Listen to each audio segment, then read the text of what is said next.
Hello, everybody. We're going to talk about some really big numbers and really small numbers. So, in science, we get numbers like this. And this one I can handle. This is the distance to the sun 92,960,000 miles. Okay, that's okay. But what about this number? It had so many zeros I ran off the page. This is the mass of the sun in kilograms. So, I had to look up the name for this one. It's 1 nonillion 989 octillion 100 septillion kilograms. Okay, so that's a number that I cannot really fathom or even think of ever counting. But things get even bigger. The mass of the universe. It's a 1 with 53 zeros. This one has what? 3, 6, 9, 12, 15, 18, 21, 24. 27, about 27 digits in it, but this one would have 53 digits. So even if we had a million of these suns, it would still only add another 6 digits, right? So the size of this is much more than a million suns, and that's called 1 septensillion. Okay, so it gets kind of silly to try to use the words for it. So what we do in science is we come up with a new way to write them. So what we want to do for a number like this is we want to just have a single digit, and then we could put a point, and then any other important numbers that come after the fact. And zeros are not really considered that important because we're going to round them off anyway.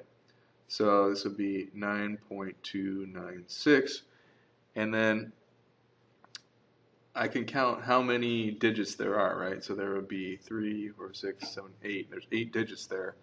Now, if I wanted to make this a real number, I would multiply this times 10. Instead of 8 times, I would do 1 less because I have the decimal there, and I'll show you in just a second. So this would be times 10, times 10, times 10, times 10, 7 times.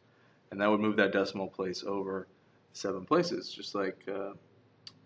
So 1, 2, 3, 4, 5, 6, 7, and puts it right there.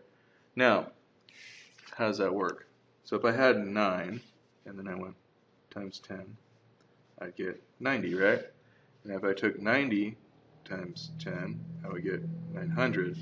And you see the pattern. If I multiply by 10 again, I get 9,000. And by 10 again, I get 90,000. And by 10 again, it's 900,000. And by 10 again, it'd be 9 million.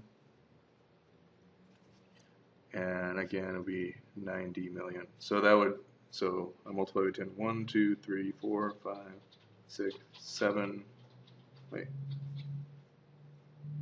times to get to there, right? So I multiply by 10, 7 times to get to 90 million. And that's exactly what I would do there. Now, all you have to do is count the number of decimal places that it would move over. And so this would be much easier to write as 1.9891 times 10 to the, what did I say? There's 27 digits or something like that. So 26. And this would be 1 times 10 to the 53. Right? It's the number of zeros after the first digit. Now, what about really, really small numbers? I don't like to name them either. So here's the mass of the red blood cell, or the average mass. So it would be 521 hundred billionths of a gram. And that's kind of silly, but this is a number much, much smaller than 1, right? And if I wanted to write 5/10, you remember this, right? 5/10 was 0.5, right? Or 1/2. And if I wanted to do 5/100, that's 0.05. Okay. So if I wanted to get all the way over to there, all I would do to move that decimal place over one spot is multiply by 10 to the, and then remember how our exponents, when it's in the denominator, x to the n, is the same as x to the minus n.